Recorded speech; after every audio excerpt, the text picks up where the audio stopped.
जय हिंद साथियों, एक बार फिर से बहुत बहुत स्वागत है आप सभी का हमारे YouTube channel competitive Satya classes में। दोस्तों, आज का जो क्लास है वह पिछले क्लासों की तुलना में बिल्कुल अलग है, क्योंकि पिछले क्लास की बात करें तो हम लोग पिछले क्लास में जो है हिस्ट्री पढ़ रहे थे। हिस्ट्री में जो है मध्यकालीन भारतीय इतिहास पढ़ रहे हैं। वहीं पिछले क्लास में जो है मैथ भी चल रहा है और मैथ में हम लोग नंबर सिस्टम पढ़ रहे हैं। अब देखिए, ऐसा नहीं है कि पिछले क्लास में जो हम लोगों ने चैप्टर पढ़ा है वो जहाँ तहाँ से पढ़ा है। पिछले क्लास में जो भी चैप्टर चल रहा है, जो भी सब्जेक्ट चल रहा है, वह एक क्रमिक रूप से चल रहा है। जैसे कि अगर हिस्ट्री की बात करें तो हिस्ट्री में हम लोग मध्यकालीन भारतीय इतिहास पढ़ रहे हैं और मध्यकालीन भारतीय इतिहास को हम लोग एकदम क्रमिक रूप से पढ़ रहे हैं। चैप्टर 1 हो गया, चैप्टर 2 हो गया, चैप्टर 3 हो गया, इस तरह से क्रमिक रूप से चलते जा रहा है। और वैसे ही मैथ में भी जो है हम लोग नंबर सिस्टम पढ़ रहे हैं और नंबर सिस्टम में एकदम बेसिक से पढ़ रहे हैं, चैप्टर 1, चैप्टर 2। और नंबर सिस्टम की बात करें, मैथ की बात करें तो मैथ में हम लोग जो है थ्योरी के साथ साथ क्वेश्चन को भी सॉल्व करते चल रहे हैं। थ्योरी के साथ साथ जो है क्वेश्चन को भी सॉल्व करते चल रहे हैं। और आज का जो सब्जेक्ट है वह पिछले सब्जेक्ट से इसलिए अलग है क्योंकि आज के क्लास में हम लोग भारतीय राज्य व्यवस्था, इंडियन पॉलिटी की शुरुआत कर रहे हैं। आज की इस क्लास में जो है हम लोग इंडियन पॉलिटी की शुरुआत कर रहे हैं, यानी कि भारतीय राज्य व्यवस्था की शुरुआत कर रहे हैं। तो चलिए बकवास नहीं करते हुए सीधे सीधे बात पे आते हैं। अगर हम बात करें इंडियन पॉलिटी यानी कि भारतीय राज्य व्यवस्था की, तो भारतीय राज्य व्यवस्था में हम लोग मुख्य रूप से भारत का संविधान के बारे में पढ़ते हैं। भारत का जो संविधान है उसके बारे में पढ़ते हैं। और अगर बात करें संविधान की, तो संविधान जो होता है, संविधान का मतलब जो होता है कि सम का मतलब होता है बराबर, और विधान का मतलब हो गया नियम कानून। सम का मतलब बराबर तथा विधान का मतलब हो गया नियम कानून, यानी कि सभी के लिए बराबर नियम कानून, सभी के लिए बराबर नियम कानून। लेकिन ये चीज जो है अब मात्र कहने की रह गई है कि सभी के लिए जो है नियम कानून बराबर है। ऐसा नहीं है। अगर अभी की यानी कि वर्तमान स्थितियों की, तो वर्तमान स्थितियां ऐसी है जैसे कि जिसकी लाठी उसकी भैंस, यानी कि जिसके पास पैसा है, जिसके पास पावर है, उसी का बोलबाला है। गरीब व्यक्ति, आर्थिक रूप से कमजोर व्यक्ति जो है सिस्टम के आगे बेबस है, लाचार है। खैर, इस बात को छोड़िए, आगे बढ़ते हैं। अगर हम बात करें भारतीय राज्य व्यवस्था की, तो भारतीय राज्य व्यवस्था में जो है, भारतीय राज्य व्यवस्था में संविधान सर्वोच्च होता है। भारतीय राज्य व्यवस्था में संविधान सर्वोच्च होता है। अब संविधान सर्वोच्च होता है मतलब कि भारत की राज्य व्यवस्था में जो है संविधान सर्वोपरि है। संविधान जो है सबसे ऊपर है, यानी कि जितने भी लोग हैं, चाहे राष्ट्रपति हो, चाहे प्रधानमंत्री हो, या गृह मंत्री हो, या कोई भी हो, सभी संविधान के नीचे है। कोई यह नहीं कह सकता है कि हम जो है संविधान के ऊपर हैं। संविधान के ऊपर है, सभी संविधान के नीचे हैं।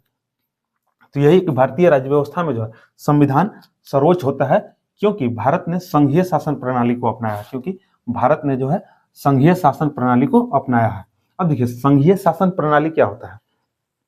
संघीय शासन प्रणाली क्या होता है?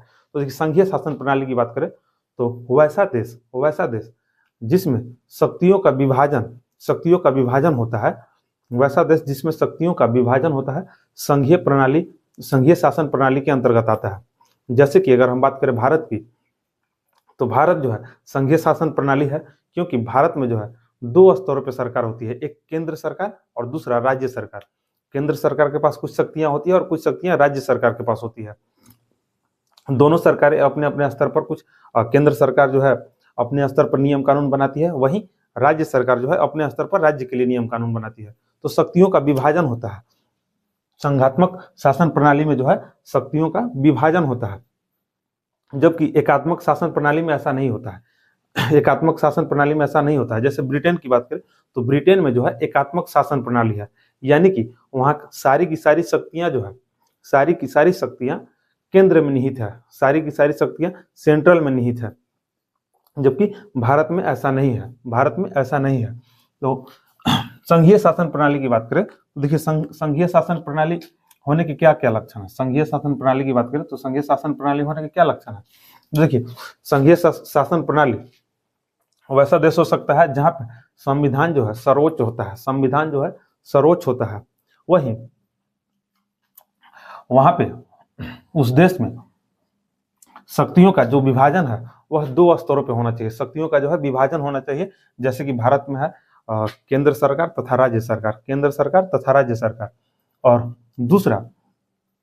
दूसरा जो है संघात्मक शासन प्रणाली होने का, कि न्यायपालिका जो है वह स्वतंत्र एवं निष्पक्ष होनी चाहिए, न्यायपालिका जो है स्वतंत्र एवं निष्पक्ष होनी चाहिए। और एक और पॉइंट है कि लिखित संविधान होना चाहिए, लिखित संविधान होना चाहिए।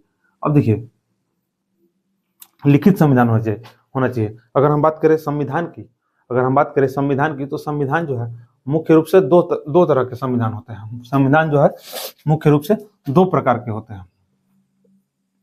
पहला होता है लिखित संविधान, और दूसरा होता है अलिखित संविधान। लिखित संविधान तथा अलिखित संविधान। अब देखिए, लिखित संविधान तथा अलिखित संविधान से क्या तात्पर्य है? अलिखित संविधान का मतलब ऐसा तो नहीं है कि अलिखित संविधान का मतलब कि एकदम लिखा हुआ नहीं, तो ऐसा नहीं होता है। संविधान सभी देश का जो है लिखा हुआ है, लेकिन यहाँ पे लिखित तथा अलिखित संविधान कहने का तात्पर्य अलग अलग है। जैसे कि अगर हम बात करें लिखित संविधान की बात करें, तो लिखित संविधान में क्या होता है? जैसे कि देखिए, भारत का संविधान जो है लिखित संविधान है, भारत का संविधान लिखित संविधान। जैसे हमारे पास एक किताब है, और ये किताब हालांकि संविधान का किताब नहीं है, लेकिन इसको मान के चलिए कि ये भारत का संविधान है। या क्या है? भारत का संविधान है, ऐसा मान कर चलिए, है नहीं तो भारत का संविधान है, और यह लिखित है। क्या है? लिखित है। और लिखित होने के लिए क्या होता है कि जैसे उसमें संविधान में क्या चीज है कि सब कुछ सिस्टमैटिक ढंग से लिखा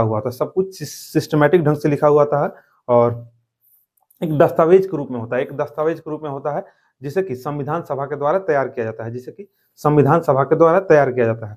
वहीं अलिखित संविधान की बात करें तो जैसे मान के चलिए ब्रिटेन का संविधान है, अलिखित संविधान है, लिखा हुआ है लेकिन एक लैंग्वेज के तौर पर है कि अलिखित संविधान है। अब जैसे कोई नियम है और वह नियम जैसे उसके जगह पर कोई नया नियम अपडेट करना है, कोई पुराना नियम है और आउटडेटेड हो गया, उसके जगह पर कोई नया नियम अपडेट करना है या फिर उसमें कुछ संशोधन करना है, तो क्या करते हैं कि उसमें संशोधन करने के लिए जैसे एक नया नियम बनता है और उसको ऐसे रख देते हैं, उसको इस प्रकार से जो है एक मोटा मोटी नया नियम बना और उसको ऐसे रख दिए। तो इस तरह से जो है लिखित संविधान में संशोधन होता है, जबकि लिखित संविधान में ऐसे संशोधन नहीं होता है। लिखित संविधान में संशोधन करना थोड़ा सा जटिल होता है। लिखित संविधान में जो है संशोधन करना थोड़ा जटिल होता है। वहीं अगर लिखित संविधान की बात करें तो लिखित संविधान में जो है वह लिखित भाग जो है, लिखित अंश जो है वह अधिक होता है, और अलिखित संविधान में जो है लिखित अंश बहुत कम होता है, अलिखित अंश बहुत अधिक होता है। लिखित अंश जो है बहुत कम होता है, एकदम न्यूनतम होता है, और अलिखित अंश जो है अधिक होता है। तो यह जो था लिखित और अलिखित संविधान का परिभाषा हमने बताया आपको। अब देखिए, लिखित संविधान किस किस देश का लिखित संविधान है? तो देखिए, लिखित संविधान जैसे बात करें तो भारत का संविधान जो है लिखित है, अमेरिका का संविधान लिखित है, ऑस्ट्रेलिया का संविधान लिखित है, चीन तथा जापान का संविधान लिखित है, और भी कई सारे देश है जिनका संविधान जो है लिखित है। लेकिन अगर हम बात करें ब्रिटेन की, तो ब्रिटेन का संविधान जो है अलिखित है, ब्रिटेन का संविधान अलिखित है, और सऊदी अरब का भी संविधान जो है अलिखित संविधान है। अब देखिए, अगर हम बात करें विश्व के सबसे बड़े संविधान की, तो विश्व का सबसे बड़ा लिखित संविधान की बात करें तो विश्व का सबसे बड़ा लिखित संविधान जो है भारत का है। विश्व का सबसे बड़ा लिखित संविधान भारत का है, और विश्व का सबसे छोटा लिखित संविधान जो है यूरोपीय महादेश मोनाको का है। विश्व का सबसे छोटा लिखित संविधान यूरोपीय महादेश मोनाको का है। वहीं अगर हम बात करें लिखित संविधान की अवधारणा की सोच का विकास, की बात करें तो लिखित संविधान की अवधारणा की सोच का विकास जो है फ्रांस में हुआ। यानी कि किसी देश ने जो सबसे पहले सोचा कि देश का जो है एक संविधान होना चाहिए, एक नियम कानून होना चाहिए, तो वह देश था फ्रांस। फ्रांस ने जो है सबसे पहले इस बात की कल्पना की कि देश के लिए जो है एक संविधान होना चाहिए, एक नियम कानून होना चाहिए दस्तावेज के रूप में। तो सबसे पहले जो किसी देश ने संविधान की अवधारणा का विकास हुआ किसी देश में, तो उस देश का नाम है फ्रांस। और पहला पहला, विश्व का पहला लिखा हुआ लिखित संविधान जो है अमेरिका का है। विश्व का पहला लिखा हुआ संविधान जो है अमेरिका का है। अब देखिए कितना अजीब बात है कि फ्रांस ने पहले कल्पना किया कि एक देश का जो है लिखित संविधान होना चाहिए, वहीं अमेरिका का जो है संविधान, अमेरिका ने सबसे पहले संविधान लिख दिया। फ्रांस में जो है संविधान की कल्पना की गई कि फ्रांस ने संविधान की कल्पना की कि देश का एक संविधान होना चाहिए, देश का एक नियम कानून होना चाहिए, जबकि अमेरिका ने जो है पहले संविधान को लिख दिया। तो देश का सबसे, विश्व का प्रथम लिखित संविधान की बात करें तो विश्व का प्रथम लिखित संविधान जो है वह अमेरिका का है। विश्व का प्रथम लिखित संविधान अमेरिका का है। देखिए भारत, जैसे कि भारत का संविधान है, तो भारत के संविधान को हम लोग भारत का संविधान कहते हैं। वो वैसे ही जर्मनी के संविधान को जो है जर्मनी के संविधान को वाइमर संविधान कहा जाता है। वाइमर संविधान कहा जाता है। जर्मनी के संविधान को जो है वाइमर संविधान कहा जाता है। वैसे ही जैसे भारत में होता है कि अब भारत में अगर बात करें तो भारत में लोकसभा तथा राज्यसभा होता है। भारत में निम्न सदन तथा उच्च सदन, लोकसभा तथा राज्यसभा होता है। वैसे ही ब्रिटेन में जो है संसद को हाउस ऑफ कॉमन कहा जाता है। हाउस ऑफ कॉमन कहा जाता है। और ब्रिटेन में भी जो है लोअर पार्लियामेंट, अपर पार्लियामेंट होता है। हाउस ऑफ कॉमन्स तथा house of lords, house of common तथा हाउस ऑफ लॉर्ड्स होता है। अब जैसे भारत में देखिए संविधान की सर्वोच्चता है, भारत में संविधान की सर्वोच्चता है, वैसे ही ब्रिटेन में जो है संसद की सर्वोच्चता है। ब्रिटेन में जो है संसद की सर्वोच्चता है। देखिए अगर हम बात करें भारतीय संविधान के निर्माता की, तो भारतीय संविधान का निर्माता जो है, भारतीय संविधान का निर्माता आधुनिक भारत के मनु डॉक्टर भीमराव अंबेडकर को माना जाता है।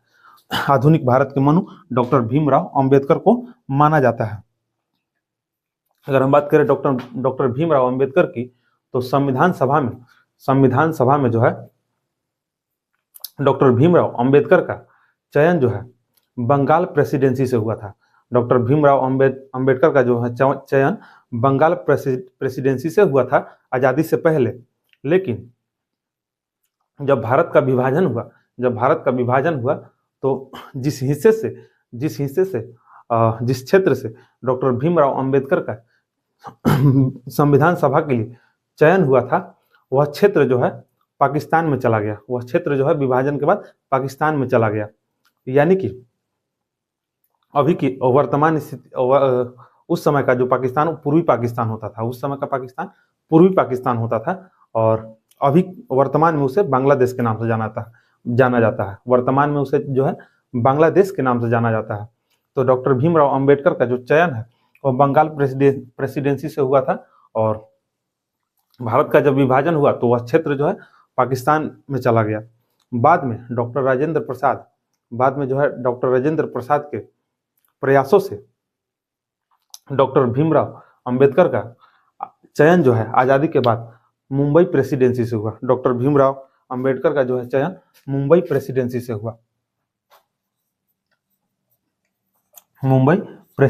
हुआ। यानी कि संविधान सभा में जो है डॉक्टर भीमराव अंबेडकर का चयन मुंबई की प्रेसिडेंसी से हुआ। अब देखिए हम सभी इस बात से भली भांति परिचित हैं कि भारत जो है लगभग 200 वर्षों तक अंग्रेजों का गुलाम रहा। सन 1600 ईस्वी में ब्रिटेन में जो है ब्रिटिश ईस्ट इंडिया कंपनी की स्थापना हुई। सन 1600 ईस्वी में ब्रिटेन में जो है ब्रिटिश ईस्ट इंडिया कंपनी की स्थापना हुई, और ब्रिटेन की महारानी एलिजाबेथ प्रथम ने ब्रिटिश ईस्ट इंडिया कंपनी को अधिकार प्रदान किया कि कंपनी जो है पूर्वी एशियाई देशों सहित भारत में व्यापार कर सकती है।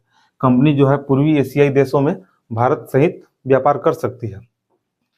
यह ब्रिटेन की महारानी एलिजाबेथ प्रथम ने कंपनी को अधिकार दिया, और इसी के तहत कंपनी का आगमन भारत में हुआ। इसी के तहत कंपनी का जो है व्यापार करने को लेकर भारत में आगमन हुआ। और जिस समय कंपनी भारत आई, उस समय भारत में मुगल साम्राज्य का शासन प्रशासन चलता था, मुगल शासकों का शासन प्रशासन चलता था।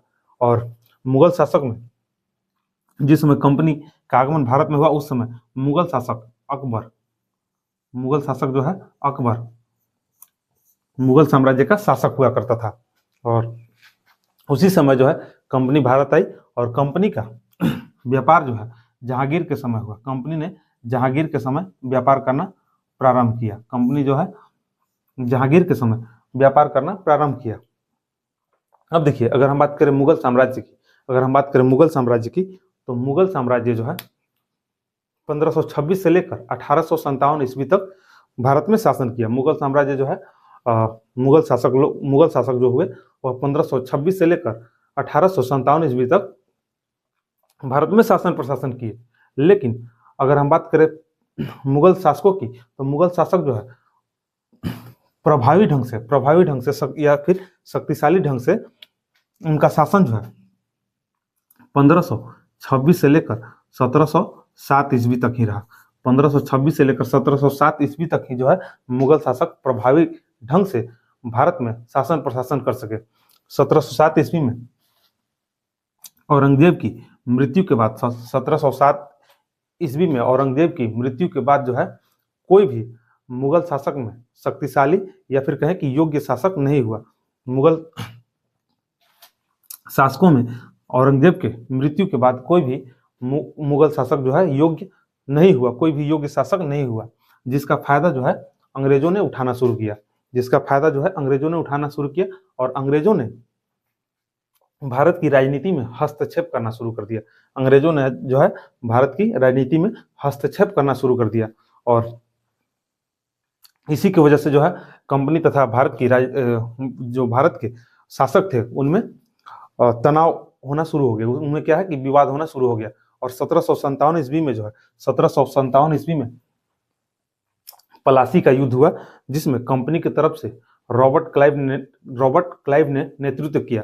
और प्लासी के युद्ध में जो है कंपनी की जीत हुई। प्लासी के युद्ध में कंपनी की जीत हुई और इसी युद्ध से, प्लासी के युद्ध से ही जो है ब्रिटिश ईस्ट इंडिया कंपनी के प्रभुसत्ता की शुरुआत हुई, ऐसा माना जाता है। प्लासी के युद्ध से ही जो है 1757 ईस्वी में प्लासी के युद्ध से ब्रिटिश ईस्ट इंडिया कंपनी के सत्ता की शुरुआत हुई, ऐसा माना जाता है। अब देखिए, जब प्लासी का युद्ध हुआ 1757 ईस्वी में, तो प्लासी के युद्ध के तहत ही बंगाल के गवर्नर का पद आया। प्लासी के युद्ध के तहत ही जो है बंगाल के गवर्नर का पद आया और इस पद पर सर्वप्रथम रॉबर्ट क्लाइव बैठे। देखिए, 1757 ईस्वी के बाद लगभग सात साल के बाद, 1757 ईस्वी के लगभग 7 साल बाद जो है 1764 ईस्वी में 1764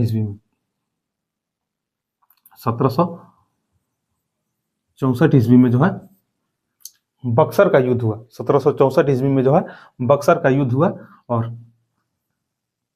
बक्सर के युद्ध में जो है कंपनी की तरफ से हेक्टर मुनरो ने जो है कंपनी का नेतृत्व किया। हेक्टर मुनरो ने कंपनी की तरफ से नेतृत्व किया और इस बक्सर के युद्ध में भी जो है अंग्रेजों की जीत हुई, कंपनी की जीत हुई और भारत के शासकों की मुख्य रूप से जो है अवध के भारत की ओर से जो है भारत की संयुक्त सेना लड़ रही थी, उनकी हार हुई। भारत की ओर से भारत की संयुक्त सेना लड़ रही थी, जिनकी हार हुई और हेक्टर मुनरो यानी कि कंपनी की जीत हुई। और बक्सर का युद्ध जो है वह इलाहाबाद के संधि के तहत खत्म हुआ, इलाहाबाद के संधि के तहत समाप्त हुआ। और इस संधि के तहत जो है ब्रिटिश ईस्ट इंडिया कंपनी को बंगाल, बिहार तथा उड़ीसा के क्षेत्र में दीवानी अधिकार प्राप्त हुआ, यानी कि कर वसूलने का अधिकार प्राप्त हुआ। और 1771 ईस्वी जाते जाते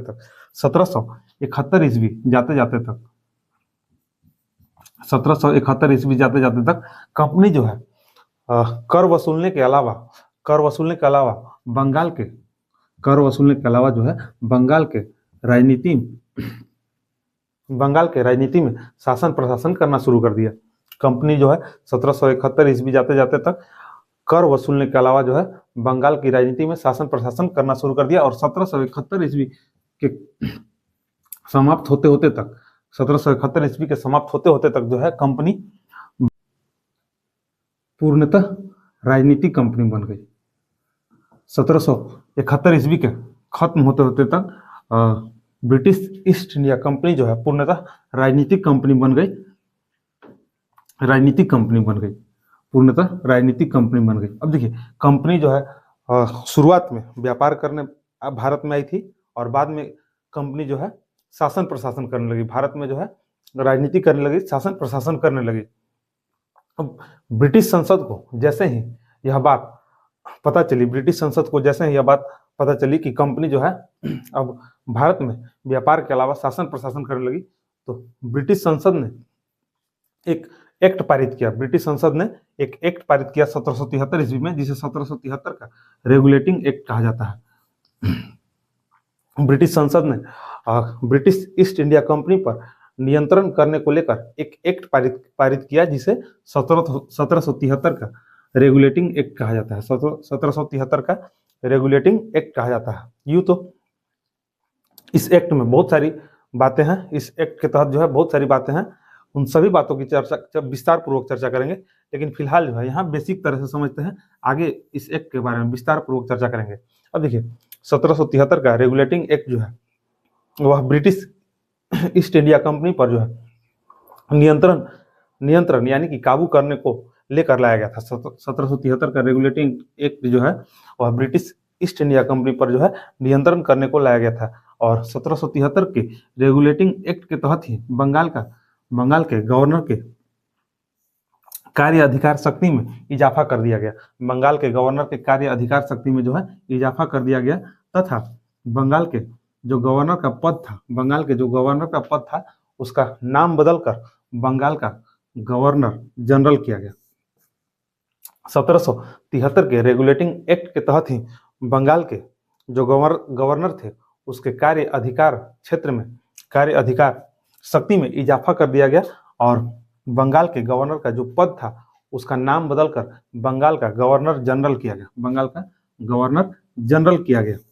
और इसी एक्ट के तहत बंगाल के अंतिम गवर्नर हुए उनका नाम हुआ वारेन हेस्टिंग, और इसी एक्ट के तहत जो बंगाल के प्रथम गवर्नर जनरल हुए उनका भी नाम वारेन हेस्टिंग हुआ। अब देखिए क्या कहानी क्या है।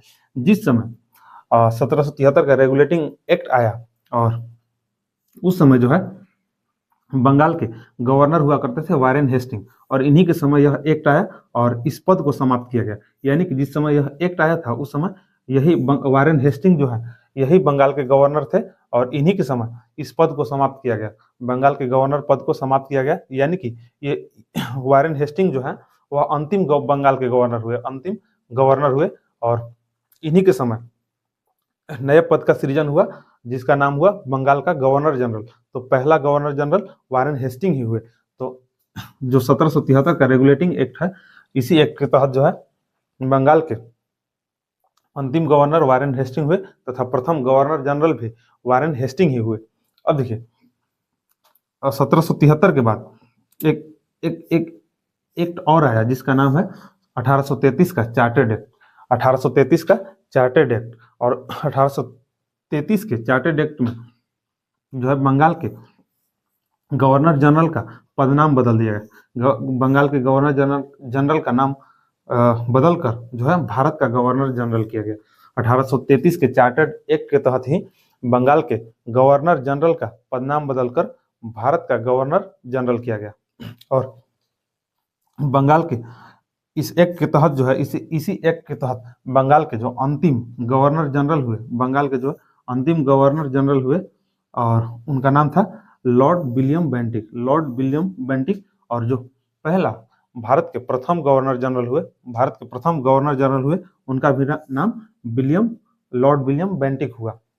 जिस समय यह एक्ट आया यानी कि 1833 का चार्टर्ड एक्ट आया, उस समय जो है बंगाल के गवर्नर जनरल हुआ करते थे लॉर्ड विलियम बेंटिक, और इन्हीं के समय जो है इस पद को समाप्त किया गया, इस पद का जो है पदनाम बदल दिया गया। तो यह बंगाल के जो अंतिम गवर्नर जनरल हुए तथा भारत के प्रथम गवर्नर जनरल यही हुए, क्योंकि इन्हीं के समय में जो है इस पद का शुरुआत हुआ। तो बंगाल के अंतिम governor general Lord William Bentinck तथा भारत के प्रथम गवर्नर जनरल भी लॉर्ड विलियम बेंटिक ही बने।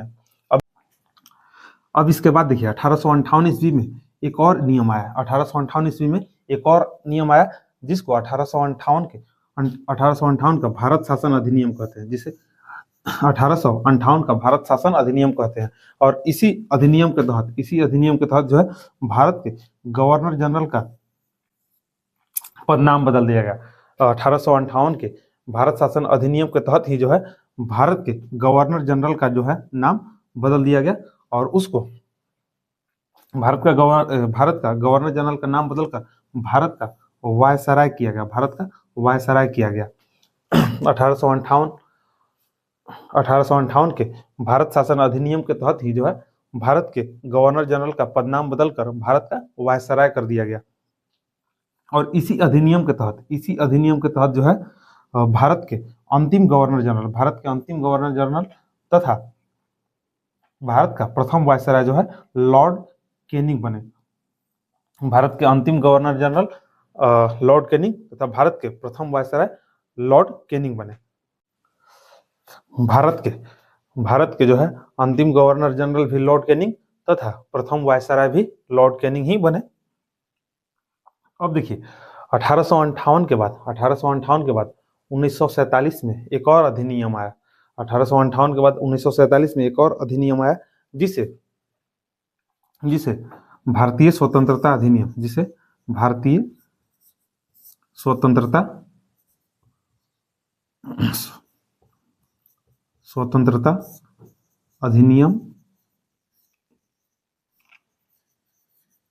भारतीय स्वतंत्रता अधिनियम 1947 के नाम से जाना जाता है, जिसे भारतीय स्वतंत्रता अधिनियम 1947 के नाम से जाना जाता है। और भारतीय स्वतंत्रता अधिनियम 1947 के तहत ही भारत के जो वायसराय का पद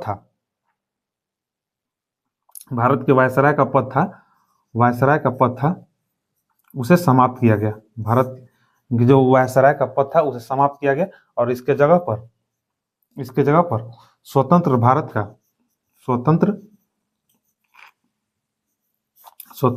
का गवर्नर जनरल का पद लाया गया। स्वतंत्र भारत का गवर्नर जनरल का पद लाया गया। और इस एक्ट के तहत जो है भारत के अंतिम वायसराय जो है लॉर्ड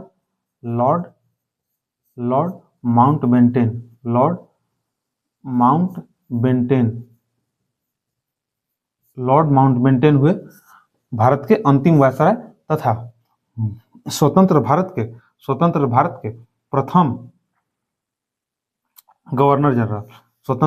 प्रथम गवर्नर जनरल भी लॉर्ड माउंटबेटन ही बने। स्वतंत्र भारत के प्रथम गवर्नर जनरल भी लॉर्ड माउंटबेटन ही बने। और अगर हम बात करें स्वतंत्र भारत के प्रथम भारतीय गवर्नर जनरल की, तो स्वतंत्र भारत के प्रथम भारतीय गवर्नर जनरल जो हुए उनका नाम था चक्रवर्ती राजगोपालचारी। चक्रवर्ती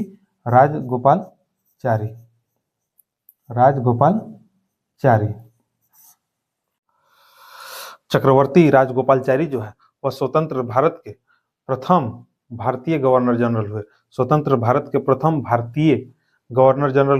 तथा स्वतंत्र भारत के अंतिम गवर्नर जनरल भी चक्रवर्ती राजगोपालचारी ही हुए। स्वतंत्र भारत के अंतिम भारतीय गवर्नर जनरल जो हुए उनका नाम चक्रवर्ती राजगोपालचारी था। ध्यान दीजिएगा यहाँ पे एक चीज समझने के लिए कि जैसे कि लॉर्ड माउंटबेटन जो है वह स्वतंत्र भारत के गवर्नर जनरल हुए जो कि ब्रिटेन के थे, लेकिन चक्रवर्ती राजगोपालचारी जो है वह भारत के थे। इसलिए हमने बताया कि स्वतंत्र भारत के प्रथम भारतीय गवर्नर जनरल, स्वतंत्र भारत के प्रथम भारतीय गवर्नर जनरल तथा स्वतंत्र भारत के अंतिम भारतीय गवर्नर जनरल जो है वह चक्रवर्ती राजगोपालचारी हुए, वह चक्रवर्ती राजगोपालचारी हुए। तो यह जो चीज था, यह बेसिक बातें थी भारतीय राज्य व्यवस्था को लेकर। और हमने इस क्लास में जितने एक्ट की चर्चा की है, यह मोटे तौर पर चर्चा की है। हालांकि टोटल जो एक्ट है, टोटल जो नियम अधिनियम है, वह लगभग 13-14 के करीब है। तो हमने यहाँ पे मोटा मोटी तौर पर 3-4 एक्ट की चर्चा की है, और वो भी मोटे तौर पर, इसको विस्तार पूर्वक चर्चा नहीं की है। तो इससे अगले क्लास में जो है हम इस भारतीय राज्य व्यवस्था के ऊपर विस्तार से चर्चा करेंगे। भारतीय राज्य व्यवस्था के ऊपर जो है हम लोग विस्तार से चर्चा करेंगे। ये आज के क्लास में जो है हम लोगों ने बेसिक तौर पर जो है भारतीय राज्य व्यवस्था के बारे में जाना है, बेसिक तौर पर भारतीय राज्य व्यवस्था के बारे में जाना है। और इससे अगले क्लास में जो है हम लोग भारतीय संविधान की ऐतिहासिक पृष्ठभूमि के ऊपर विस्तार से चर्चा करेंगे। आज की क्लास में जो है बेसिक चीजों के बारे में हमने जाना है। कल से जो है अगले क्लास में इस चीज को हम लोग पूरा जो है बेहतरीन तरीका से, यानी कि भारतीय संविधान की ऐतिहासिक पृष्ठभूमि की शुरुआत करेंगे, और उसमें जो है विस्तार से हर एक चीजों की चर्चा करेंगे। तो इस क्लास को यहीं समाप्त करते हैं और मिलते हैं अगले क्लास में। तब तक के लिए जय हिंद, जय भारत।